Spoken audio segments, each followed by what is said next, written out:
For this portion of the debate, I will disprove the misleading points given by my opponent in his opposition speech, followed by defending my own points for my proposition argument that he refutes. First off, I will agree with my opponent when he states that vitamin B12 can only be found in foods such as meats. Luckily, we live in a day and age in which vitamins can be obtained in other forms. After less than a minute of surfing the web, I was able to find B12 vitamin pills that are sold in places such as CVS and the Vitamin Shop. For vegetarians who are concerned about the vitamins and minerals that are missing due to their lack of meat intake, there is a simple solution.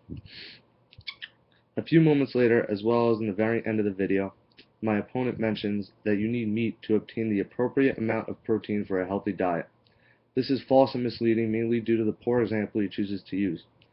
Asparagus has a low source of protein, and just because asparagus is not high in protein does not mean all vegetarian foods are.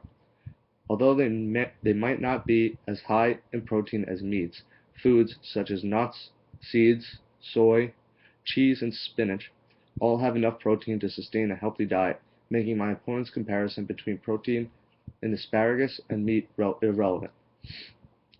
The truth is, too much protein can cause nutritional imbalance and kidney problems. Nina Kate is a certified fitness nutrition specialist that writes for the popular nutrition corporation FitDay, and she says that eating too much protein can cause too much strain on the kidneys, as well as an insufficient amount of carbohydrates and important fats in your body. My opponent later brings up how everyone becoming vegetarian would increase the amount of pesticides used on plants, therefore killing bees. He then continues stating that the death of the bees would lead to the extinction of plants, leaving no food for herbivores and eventually eliminating all sources of food for carnivores. This is absurdly false. Not all plants are dependent on bee pollination. There are many alternative forms of pollination, such as wind for corn and human control pollination. Some plants, such as ones that produce foods like tomatoes and beans, are self-pollinators and don't need any outside force to reproduce. This disproves his far-fetched theory of animal extinction as a result of world vegetarianism. The last point I will make before I finish is concerning the stunning technique my opponent claims slaughterhouses use in order to kill the animals. New Harvest is a registered nonprofit organization whose goal is to create a future where factory farming is rendered obsolete due to advancements in technology.